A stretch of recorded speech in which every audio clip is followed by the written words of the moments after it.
లూకాసు వార్త 22వ అధ్యాయము. పస్కా అనబడిన పులియని రొట్టెల పండగ సమీపించెను. ప్రధాన యాజకులను శాస్త్రులను ప్రజలకు భయపడిరు కనుక ఆయనను ఎలాగు చంపింతుమని ఉపాయము వెదకుచుండిరి. అంతటా 12 మంది శిష్యుల సంఖ్యలో చేరిన ఇస్కరియోతు అనబడిన యోధాలో సాతాను ప్రవేశించెను. కనుక వాడు వెళ్ళి ఆయనను వారికేలాగో అప్పగింపవచ్చునో దానిని గూర్చి ప్రధాన యాజకులతోనూ అధిపతులతోనూ మాటలాడెను. అందుకు వారు సంతోషించి వానికి ద్రవ్యమియ్య సమ్మతించిరి. వాడు అందుకు ఒప్పుకుని జనసమూహము లేనప్పుడు ఆయనను వారికి అప్పగించుటకు తగిన సమయము వెదకుచుండెను. పస్కా పశువును వధింపవలసిన పులియని రొట్టెల దినము రాగా యేసు పేతురును యోహానును చూచి, మీరు వెళ్ళి మనము భుజించుటకై పస్కాను మన కొరకు సిద్ధపరచుడని వారిని పంపెను. వారు మేమెక్కడ సిద్ధపరచగోరుచున్నామని ఆయనను అడగగా ఆయన, ఇదిగో, మీరు పట్టణంలో ప్రవేశించినప్పుడు నీళ్లకుండా మోసుకుని పోవచున్న ఒకడు మీకు ఎదురుగా వచ్చును. అతడు ప్రవేశించు ఇంటిలోనికి అతని వెంట వెళ్ళి, నేను నా శిష్యులతో కూడా పస్కాను భుజించుటకు విడిది గది ఎక్కడనని బోధకుడు నిన్నడుగుచున్నాడని ఇంటి యజమానునితో చెప్పుడి. అతడు సామాగ్రి గల యొక్క గొప్ప మేడగది మీకు చూపించెను. అక్కడ సిద్ధపరచుడని వారితో చెప్పెను. వారు వెళ్ళి ఆయన తమతో చెప్పినట్టు కనుగొని పస్కాను సిద్ధపరచిరి. ఆ గడియ వచ్చినప్పుడు ఆయనయు ఆయనతో కూడా అపొస్తలులను పంక్తిని కూర్చుండిరి. అప్పుడు ఆయన, నేను శ్రమ పడకమునుపు మీతో కూడా ఈ పస్కాను భుజింపవలనని మిక్కిలి ఆశపడితిని.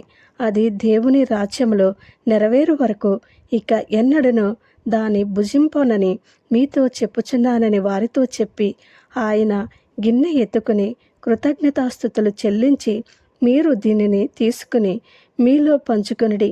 ఇక మీదట దేవుని రాజ్యము వచ్చు వరకు నేను ద్రాక్షారసము త్రాగనని మీతో చెప్పుచున్నానెను. పిమ్మట ఆయన యొక్క రొట్టె పట్టుకుని కృతజ్ఞతాస్తుతులు చెల్లించి దాన్ని విరిచి వారికిచ్చి, ఇది మీ కొరకు ఇయ్యబడుచున్న నా శరీరము, నన్ను జ్ఞాపకము చేసుకున్నటకు దీనిని చేయుడని చెప్పెను.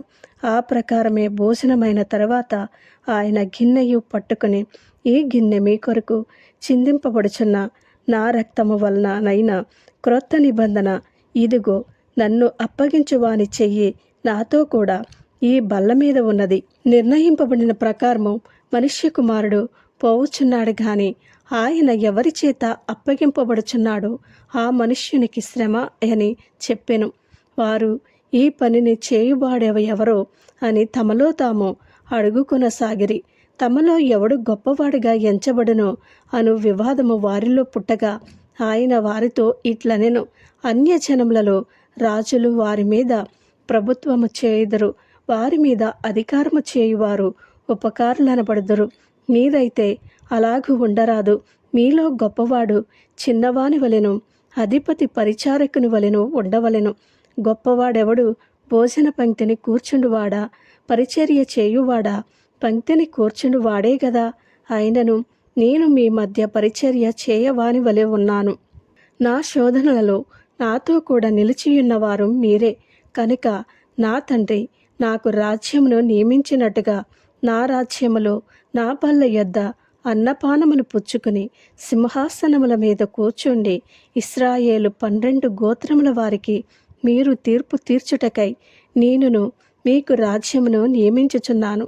సీమోను, సీమోను, ఇదిగో, సాతాను మిమ్మును పట్టి గోధుమల వలె జల్లించుటకు మిమ్మును కోరుకునేను. కానీ నీ నమ్మిక తప్పిపోకుండానట్లు నేను నీ కొరకు వేడుకుంటుని.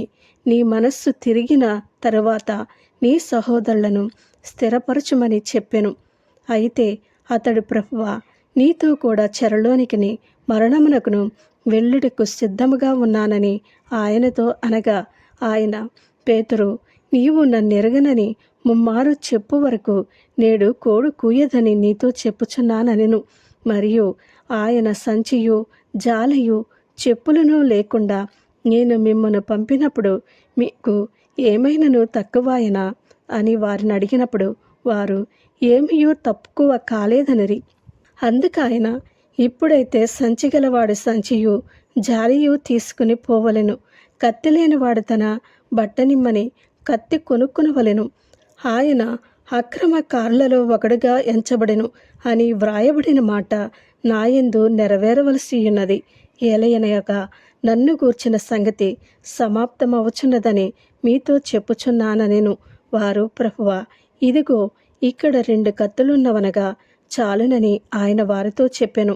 తరువాత ఆయన బయలుదేరి తన వాడుక చొప్పున ఒలీవల కొండకు వెళ్ళగా శిష్యులను ఆయన వెంట వెళ్ళిరి.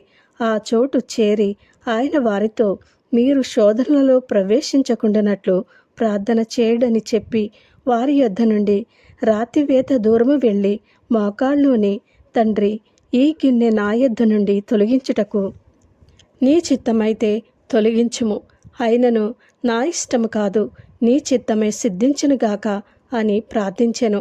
అప్పుడు పరలోకము నుండి ఒక దూత ఆయనకు కనబడి ఆయనను బలపరిచెను. ఆయన వేదనపడి మరింత ఆతురముగా ప్రార్థన చేయగా ఆయన చెమట నేలపడుచున్న గొప్ప రక్త బిందువుల వలె ఆయను. ఆయన ప్రార్థన చాలించి లేచి తన శిష్యుల యొద్దకు వచ్చి, వారు దుఃఖము చేత నిద్రించుట చూచి, మీరెందుకు నిద్రించుచున్నారు? శోధనలో ప్రవేశించుకుంటున్నట్లు లేచి ప్రార్థన చేయుడని వారితో చెప్పెను. ఆయన ఇంకను మాటలాడుచుండగా ఇదిగో జనులు గుంపుగా వచ్చిరి. 12 మందిలో యోధా అనబడినవాడు వారికంటే ముందుగా నడిచి యేసును ముద్దు పెట్టుకున్నటకు ఆయన యొద్దకు రాగా, యేసు, యోధా, నీవు ముద్దు పెట్టుకుని మనుష్య కుమారుని అప్పగించుచున్నావా అని వానితో అనగా, ఆయన చుట్టూ ఉన్నవారు జరగబోవు దానిని చూచి, ప్రభువా, కత్తితో నరుకుదుమా అని ఆయనను అడిగిరి. అంతలో వారిలో ఒకడు ప్రధాన యాజకుని దాసుని కొట్టి వాని కుడి చెవి తెగ నరికెను. అయితే యేసు ఈ మట్టుకు తాలుడని చెప్పి వాని చెవి ముట్టి బాగు చేసెను. యేసు తన్ను పట్టుకుని వచ్చిన ప్రధాన యాజకులతోనూ దేవాలయపు అధికారులతోనూ పెద్దలతోనూ, మీరు బందిపోటు దొంగల మీదికి వచ్చినట్టు కత్తులతోనూ గుదియలతోనూ బయలుదేరి వచ్చితిరా? నేను అనుదినము మీ చెంత దేవాలయంలో ఉన్నప్పుడు మీరు నన్ను పట్టుకునలేదు. అయితే ఇది మీ గడియయు అంధకార సంబంధమైన అధికారమును అనెను. వారాయనను పట్టి ఈడ్చుకుని పోయి ప్రధాన యాజకుని ఇంటిలోనికి తీసుకుని పోయిరి. పేతురు దూరముగా వారి వెనుక వచ్చుచుండెను. అంతట కొందరు నడుముంగిట మంట వేసి చుట్టూ కూర్చుండినప్పుడు పేతురును వారి మధ్యను కూర్చుండెను. అప్పుడొక చిన్నది ఆ మంట వెలుతురులో అతడు కూర్చుండుట చూచి అతన్ని తేరి చూచి, వీడును అతనితో కూడా ఉండెనని చెప్పెను. అందుకు పేతురు, అమ్మాయి, నేను అతని నెరుగనెను. మరి కొంతసేపటికి మరి ఒకడు అతని చూచి, నీవును వారిలో ఒకడవనగా పేతురు, ఓయి, నేను కాననెను, ఇంచుమించు ఒక గడియాయెను. తరువాత మరి ఒకడు, నిజముగా వీడును అతనితో కూడా ఉండెను, వీడు గలిలయుడని దృఢముగా చెప్పెను. అందుకు పేతురు, ఓయి, నీవు చెప్పినది నాకు తెలియదనెను. అంతడింకను మాటలాడుచుండగా వెంటనే కోడు కూసెను. అప్పుడు ప్రభువు తిరిగి పేతురు వైపు చూచెను గనుక, పేతురు, నేడు కోడు కూయకమునుపు నీవు ముమ్మారు నన్ను ఎరగనందువని ప్రభువు తనతో చెప్పిన మాట జ్ఞాపకము చేసుకుని వెలుపలికి పోయి సంతాపపడి ఏడ్చెను. యేసును పట్టుకునిన మనుష్యులు ఆయనను అపహసించి కొట్టి ఆయన ముఖము కప్పి, నిన్ను కొట్టిన వాడెవడో ప్రవచింపమని ఆయనను అడిగి ఆయనకు విరోధంగా ఇంకను అనేక దూషణ వచనములాడిరి. ఉదయం కాగానే ప్రజల పెద్దలను, ప్రధాన యాజకులను, శాస్త్రులను సభకూడి ఆయనను తమ మహాసభలోనికి తీసుకుని పోయి, నీవు క్రీస్తువైతే మాతో చెప్పుమనిరి. అందుకాయన, నేను మీతో చెప్పిన ఎడల మీరు నమ్మరు, అదియుగాక నేను మిమ్మును అడిగిన ఎడల మీరు నాకు ఉత్తరము చెప్పరు.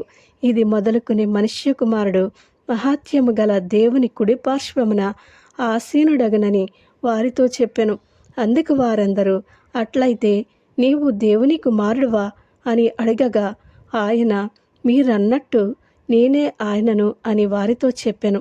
అందుకు వారు, మనకిక సాక్షులతో పని ఏమి? మనము అతని నోటి మాట వింటిమి గదా అని చెప్పిరి. ఆమేన్.